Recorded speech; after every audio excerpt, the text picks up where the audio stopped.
មជាប់ជើងមេឃកំរៀបមិនផ្លែផ្លែច្រែករៀបត្រីរណោដល់មានជ័យអានងណាណាអរោហ៊ុនសាក្លោយកណ្ដោចកណ្ដែងអាឡាប្តីគេទៅជួញគេទួញអាណិតតែខ្ញុំដល់ជីវិតស្ថិតនៅក្នុងដងព្រៃ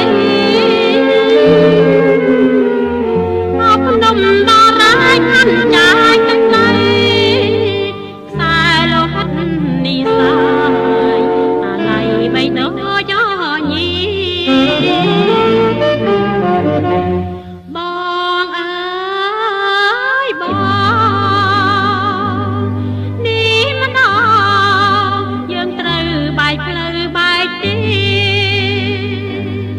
ចាជំរុំបន្ទាត្រនំទៅនៅគិរីទុក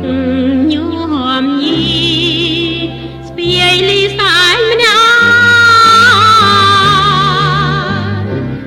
ដល់មានជ័យក្រុងក្រៃសែម៉ា